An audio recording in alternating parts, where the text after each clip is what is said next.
back everyone to the channel, and today I want to talk about a few different stories in the news today, but all have the same narrative. And that narrative is the mainstream media and the powers to be attacking anybody who dares to try and give you a different perspective of what's going on in our country. And the first example is GB News. So GB News are being widely attacked at the moment, especially by The Guardian, with headlines like GB News mention Muslims 50% of the time from all news outlets. And basically what it's trying to insinuate is that any story or any video where the word Islam or Muslims are mentioned, that 50% of those stories always come from GB News. Or when you're talking about the riots, it says that the Muslim riots was brought up 61% of all the news channels by GB News. Now there's a simple explanation for that, and that is because Talk TV and GB News are probably the only two channels that dare to give a different perspective on situations. The rest of the channels, the BBC, Sky News, Channel 4, ITV, I could go on, all give the same narrative, and that is the narrative of the mainstream media and the establishment. Now, these headlines and these stories, there's a reason why they're coming out now, and that is because of the rise of Nigel Farage and the Reform UK party. Because now there are platforms out there that will give Nigel and his party and his MPs a fair shout, where in the past, any fringe party, which Reform certainly aren't now, wouldn't be given any airtime unless it was negative. So the mainstream media hate the idea that they can't control the narrative and the news that's being given out to you and me. So instead what it will do now, it will attack organisations like GB News. And what does worry me is that I have seen a slight change in GB News and some of its presenters as of late, that they seem to be attacking Nigel Farage and the Reform Party very much like the BBC or one of the other mainstream parties will do. We saw that it was given a fine during the election for apparently breaking some form of election rules. So it'll be interesting to see now what GB News will do. Will it continue to be an outlining news outlet and continue to keep putting the truth out there and what's really going on, or instead will it become like the BBC? And that brings me on to my next story, and that is a gentleman called Nick Candy.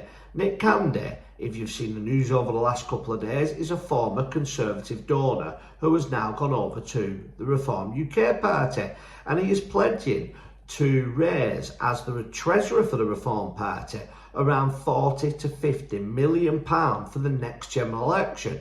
And Nick claims that Nigel Farage will be the Prime Minister.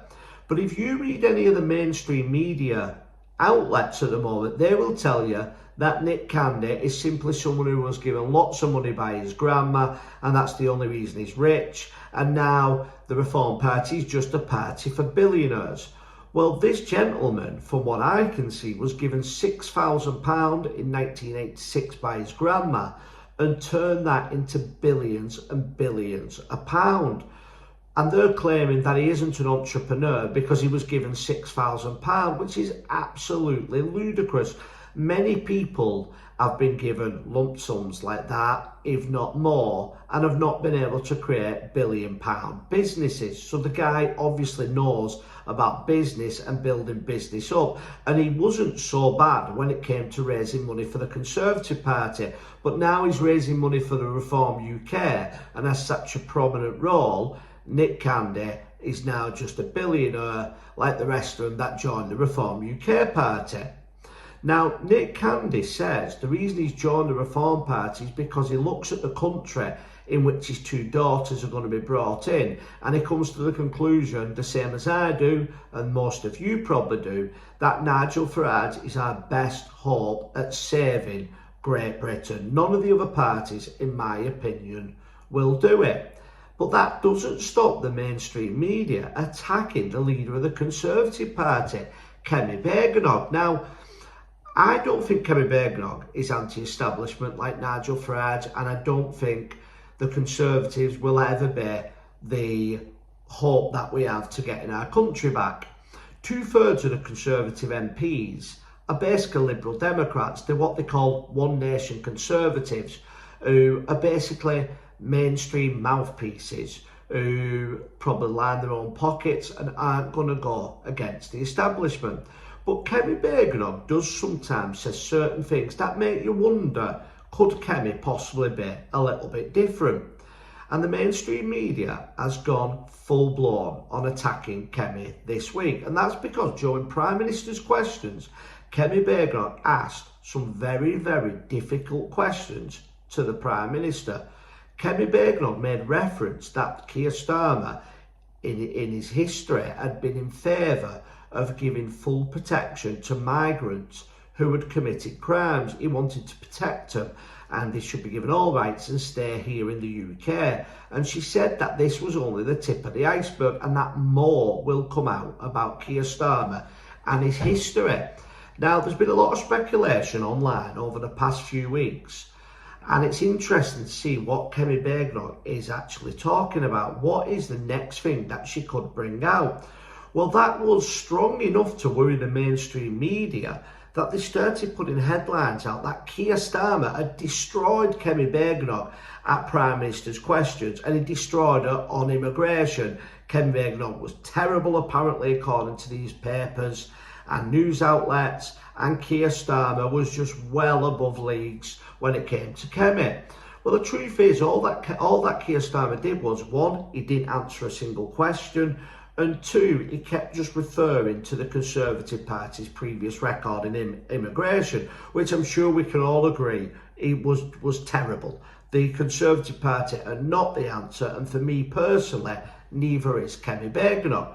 But however, Kemi Badenoch, whenever she speaks out about the leader of the Labour Party, is hounded by the media, and that's because Keir Starmer is the chosen person when it comes to the mainstream media and the powers to be. They decided a long time ago that Keir Starmer, when he took over from Jeremy Corbyn as the leader of the opposition and the leader of the Labour Party, was going to be the next Prime Minister. And you saw the first step was to take Boris Johnson out, it was to rubbish Liz Truss, and it was then to totally ignore Richie Sunak, which, to be honest, I think he was just as bad as Keir Starmer. Maybe not quite as bad, because Keir Starmer does seem to be in a league of his own. But it had decided that it wanted a safe pair of hands to basically give it the agenda that it wanted. And that's what we're seeing before our eyes now. So when Kemi Badenoch attacks Keir Starmer, and this was more personal attack than what we would have seen from Richie Sunak, it was, in my opinion, very intriguing on what's going to come out next from Kemi. Or will she be shut down behind closed doors and told not to ask any more questions? Because the mainstream media will not have you and me seeing Keir Starmer for what it really is. Now, I think it's too big to hide anymore. I think Keir Starmer and the Labour Party, as long as there's not too much of a vote split, should be finished at the next election. But what I will say when it comes to Kemi Badenoch, because I still have a slight bit of interest when it comes to Kemi on some of the things she stands for, like the trans issues and some of the things she has sent out to Keir Starmer, that if Kemi Badenoch is in any way, shape or form anti-establishment, she should get on the phone to Nigel Farage and come up with some type of deal and ignore the 2/3 of her own MPs that are Liberal Democrats, basically, because they are not going to win a general election. People have had enough of the two big parties, and I think the momentum is with Nigel Farage and the Reform Party. Every bit of news we see at the moment is about Nigel Farage. He has all the momentum, and what he's doing is he's spacing it out so cleverly. So every week or two, we're all waiting to see what's coming next with the Reform UK Party. And I think some of the announcements it's going to have coming up over the next few weeks and months are absolutely enormous. Then it's going to be the May election, the local elections, which I think the Reform Party may well win the popular vote if it can get candidates everywhere. And then we're only going to see what's going to happen next. If the Reform UK Party can win the popular vote at the next local elections, every political story in the UK will be about Mr Farage and the Reform UK Party. You've probably noticed over the last couple of weeks that more and more stories are coming out about the possibility of Farage being the next MP. Those stories aren't coming out by accident.